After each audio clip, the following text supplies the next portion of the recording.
Hey, what's going on, guys? Welcome back to the channel. Got some more NBA player props for y'all over here today on PrizePicks. Today is April 5th.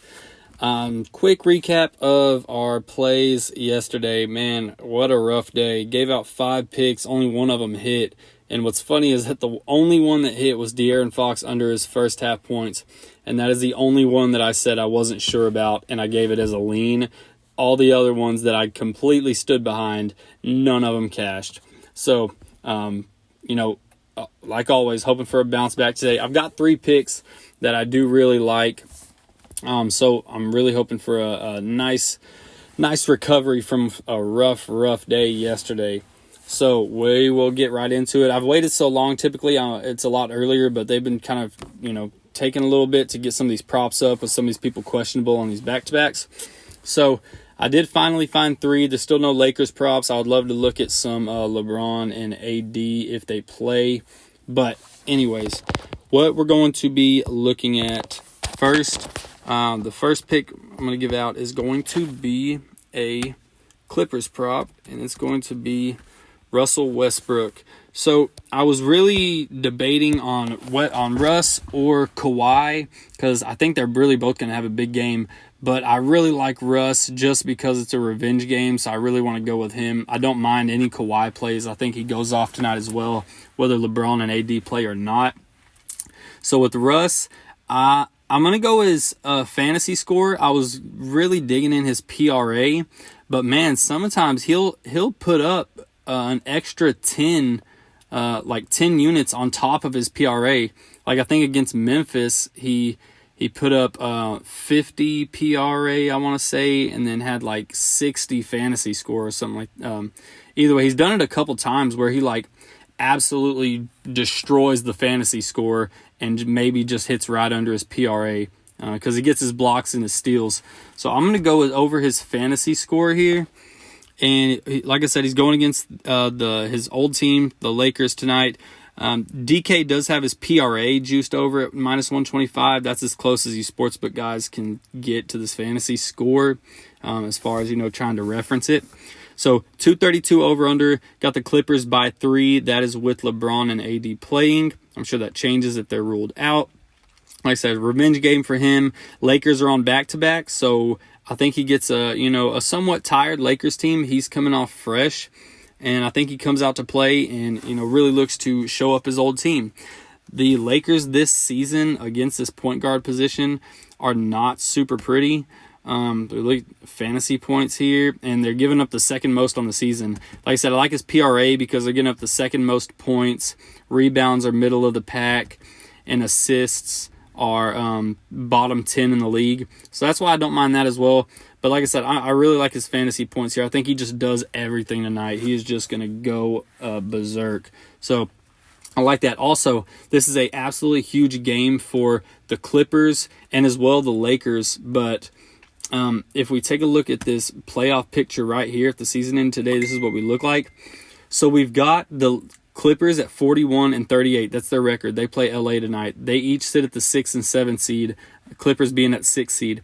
If the Clippers win this game, they would be tied with Golden State, and they have rights to the tiebreaker. It would favor them. So they would actually claim the 5 seed, and see how the rest of the season plays out, of course. But if they win, they would claim the 5 seed, okay? So that's big. They would go from playing Sacramento to Phoenix. But if they lose, that would put the Lakers in at the 6 seed, knocking the Clippers into the play-in tournament and out of the playoffs because they haven't clinched a spot yet. And so if they do that and New Orleans wins their game, that would put New Orleans and the Clippers at the same record. Well, New Orleans has rights to a tiebreaker with the Clippers, and that's official.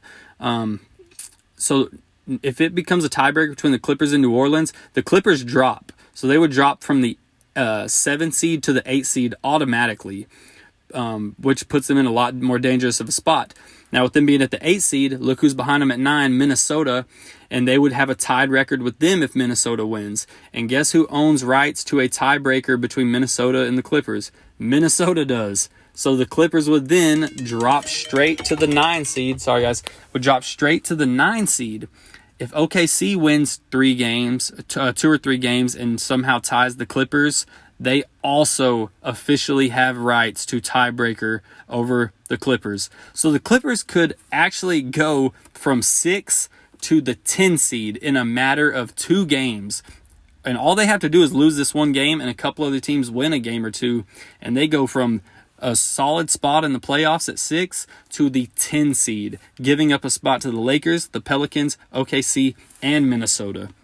And that is a dangerous deal right there. So the Clippers, this is a must-win for them. The rest of their games are really, but really this one because they are going head-to-head with their tiebreaker team in the LA Lakers. So I think Russ shows up. I think he kills it. Let's go with the over on his fantasy score of 35.5 here.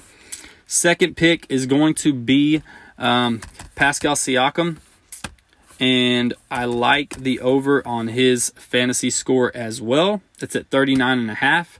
Take the over on that. Take a look at his last 5 real quick. He goes over 3 of 5 times. He's going up against Boston tonight. So Boston is a tough matchup for this power forward, but we can talk about it in a second. They got Boston by 3, 224 over under. So he played Boston in January and in December, and he puts up 51.8 and 47.1 fantasy score against them each time. So he absolutely destroys this line both times that he plays them. Like I said, Boston's a tough matchup against the power forward this season, but not this power forward, right? It's not Toronto's power forward. Pascal Siakam has had their number each time he's played them. And this is another big game for Toronto because they could potentially move up to the 8th seed and take over Atlanta if they win this game and Atlanta loses, of course. But in his last 15 games, he's going to go over this number 10 times. So that's awesome right there. He only goes under this 5 times, and he goes over it 2 times against his opponent tonight. So love that for him. I'm going to go with the over on his fantasy score.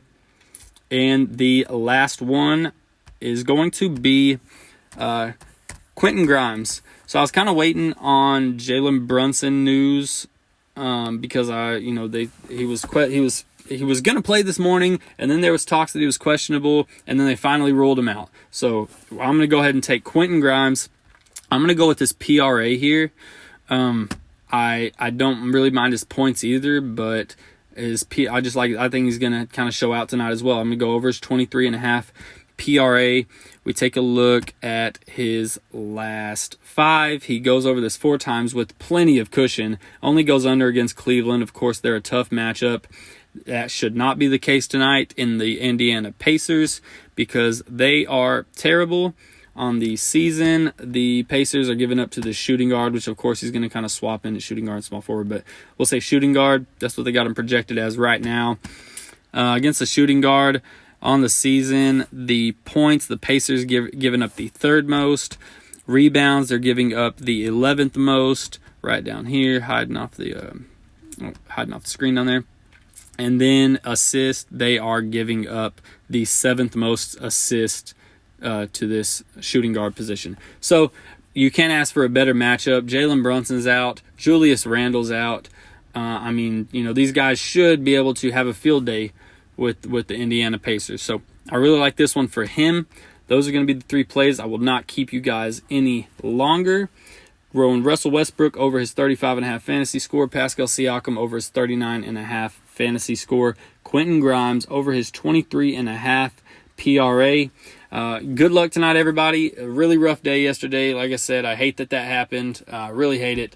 But looking for a good comeback here tonight. I really like these picks, and I really stand behind them here. So, check back in tomorrow morning.